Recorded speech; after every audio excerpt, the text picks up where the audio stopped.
केटाहरू बोलाऊ ल ल केही जाओस् केटाहरू कस्तो ल हेर्नु साथीहरू आज फेरि अब घुम्दै घुम्दै घर जाने भनेको फेरि पाटन लिएर आएँ है यहाँ चाहिँ टुरिस्टहरू आउनुभएको छ बोल्नु रमेश अस्ति जस्तो के गरे यहाँ छन् गुन्डाहरू एकदम ब्युटिफुल कन्ट्री आइएको थियो अलि अस्ति चाहिँ आइएको थियो डिस्ट्रिक्ट फेरि आज यहाँ चाहिँ आइन्छ भनेर चाहिँ सोचेको थिएन तर घुम्दै घुम्दै चाहिँ आइयो यहीँ पेन्टिङ राम्रो छ भित्र म्युजियम पनि छ म्युजियममा आउनु होला घुम्नुहोस् आउनुभएको छैन भने राति मान्छे यति धेरै हुन्छन् भनेर सोचेको थिएन तर पनि मान्छे चाहिँ हुँदो रहेछ दिउँसोभन्दा चाहिँ धेरै राम्रो हुँदो रहेछ यहाँ पेन्टिङहरू गराउनु भएको छ नाइस यस्तै कलाकृतिहरू हाम्रो देशको लागि एकदम आवश्यकता छ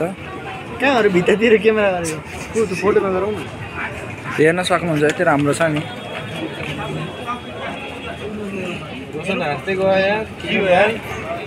हाम्रो सरकारले यस्तोहरूलाई चाहिँ एकदम प्रमोट गर्नुपर्छ र अगाडि बढाउनुपर्छ जसले चाहिँ हाम्रो परम्परागत कलाकृतिहरूलाई एकदम उस गरोस् हेर्नुहोस् सानो बाबुले पनि एकदम राम्रो पिक्चर बनाइरहेका छन् खै म त केही बुझेको छैन त्यही पनि दाइहरूको एकदम कलाकृति एकदम राम्रो छ उहाँहरू जस्तो मान्छेको लागि एकदम प्रमोट गर्नुपर्छ र अगाडि बढाउनुपर्छ जसले चाहिँ देशको मान प्रतिष्ठाहरू एकदम अगाडि बढ्नेछ तपाईँहरू देख्न सक्नुहुन्छ यहाँ चाहिँ होइन मान्छे हात्तीको अगाडि चाहिँ मान्छे हात्तीको माथि चाहिँ मान्छे बस्नुभएको छ र यस्तोहरू चाहिँ एकदम के अचारको जमाना चाहिँ एकदम रेयर हुन्छ रेयर कन्डिसन मात्र देख्न सक्नुहुन्छ मैले पनि यहाँ नै आएर देखेको यहाँभन्दा अन्त चाहिँ यस्तो उसहरू चाहिँ त्यति राम्रोसँग चाहिँ देखेको थिएन पशुपति मन्दिरमा गएको थिएँ एकचोटि त्यहाँ चाहिँ ढुङ्गाले एकदम बनेको थियो त्यहाँ पनि एकदम रेयर नै हुन्छ त्यहाँ पनि भन न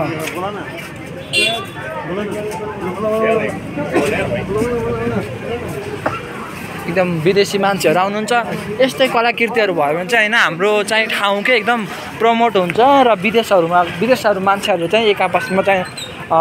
मान्छेहरूले भनेर चाहिँ उहाँहरू चाहिँ एक आपसमा वार्ता गरेर चाहिँ हाम्रो देशमा घुम्न आउनुहुन्छ र एकदम राम्रो छ एकदम होइन एकदम के धेरै मान्छेहरू आउनुभएको छ र यो पाटनको नजिक पनि देख्न सकिन्छ एकदम परम्परागत घरहरू देख्न सकिन्छ यो नजिक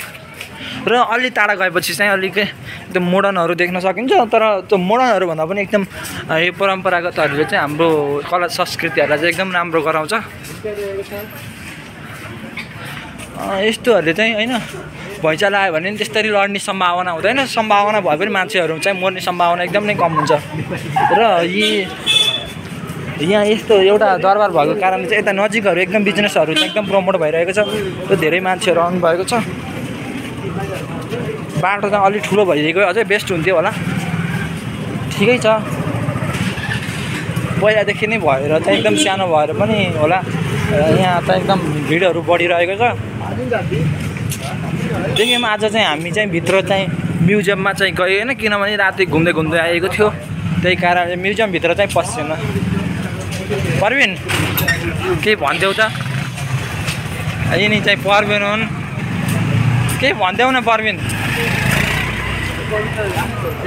परविन तिमीलाई हाम्रो कला संस्कृतिप्रति के गर्व छ कि छैन यस्तो भन्थ्यौ त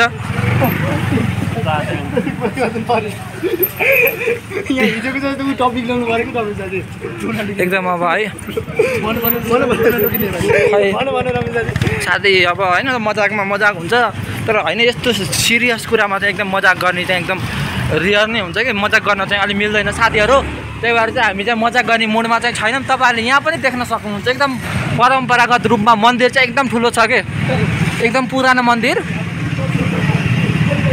यो 300 वर्ष पुरानो जस्तो मन्दिर छ राजाहरूको पालाको मल्ल राजाहरू डाइनेस्टीहरूको पालाको यता नजिकहरू पनि त्यस्तै घरहरू बनिरहेका छन् र यहाँ मान्छेहरू चाहिँ व्यापार चाहिँ एकदम राम्रो भइरहेको छ होला सायद मान्छेहरू चाहिँ एकदम भिड भएको कारणले यो चाहिँ है तपाईँहरूलाई देखाएको चाहिँ मैले पाटन नै हो र एकचोटि चाहिँ तपाईँहरू चाहिँ होइन जहाँसुकै हुनुहोस् एकचोटि चाहिँ घुम्न चाहिँ आउनुहोस् कि राम्रो छ हाम्रो देश हो होइन। पाटन दरबार छ अनि धेरै दरबारहरू छन्, भक्तपुर दरबार छ। म चाहिँ गएको छैन भक्तपुर दरबार, तर पनि सुनेछु त्यो पनि राम्रो छ भन्ने। अनि त्यसपछि आएर यता बसन्तपुर दरबारहरू छन् होइन।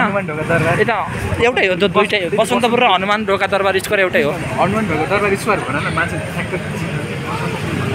तपाईँ रिङ रोडमा आएर रिङ रोडबाट सिधै भित्र जानुभयो भने चाहिँ हनुमान ढोका दरबार स्क्वायर वा बसन्तपुर दरबार स्क्वायर चाहिँ पुग्न सक्नुहुन्छ होइन। यहाँ चाहिँ हेर्न सक्नुहुन्छ यस्तो पुरानो कलाकृतिहरू चाहिँ एकदम के बनाएर चाहिँ उहाँहरू चाहिँ एकदम राम्रो पैसा कमाउन सक्नुहुन्छ होइन यतापट्टि। अनि यस्तै कारणले पनि हो हाम्रो देश विश्वमा चिनिएको। अनि सगरमाथाको देश भनेर। अनि त्यसपछि पुराना विश्वमा हाम्रो काठमाडौँ यस्तो सहर हो जहाँ चाहिँ एकदम मन्दिरको सहर भनेर पनि चिनिन्छ विश्वमा। यही सहर कारणले धेरै मान्छेहरू घुम्न आएको कारणले चाहिँ यहाँ एकदम व्यापारहरू बढेको हुन्छ र यही कारणले नि हो कि मान्छेहरू एकदम के कचाकच आउँछन्। मान्छे पाहाडहरूबाट तराईहरूबाट चाहिँ एकदम मान्छेहरू आउने गर्छन् र जसको कारणले चाहिँ नेपालको धेरै 25% जति आर्थिक उस चाहिँ सबै काठमाडौँले नै धान्ने गर्छ होइन। एकदम राम्रो कति पर्सेन्ट धान्छ तिमी? मैले 1% नै धान्दिनँ, म को हुँ र मैले धान्नलाई। त्यही हो युवा जति सबै विदेशिएका छन् र हामीले चाहिँ होइन यस्तो प्रमोट गरेर यस्तै ठाउँमाहरू चाहिँ युवाहरूलाई प्रयोग गर्न सक्यो भने एकदम राम्रो हुन्छ। खै यिनीहरू किन हाँसेछन् त चाहिँ मलाई थाहा छैन। धन्यवाद साथीहरू, आजको भ्लगमा चाहिँ यति नै। मैले यहीँसम्म चाहिँ देखाएँ होइन, अरू चाहिँ अर्को भ्लगमा देखाउने छु। नमस्ते, धन्यवाद, जय नेपाल। अदेवलाई केही भनिदेऊ, लास्ट एउटा सन्देश देऊ अदेव। ईस्ट और west Ramesh Bam is best. खै के भन्दैछन् मैले केही बुझिनँ साथीहरू। नमस्ते, धन्यवाद, बाई, जय नेपाल।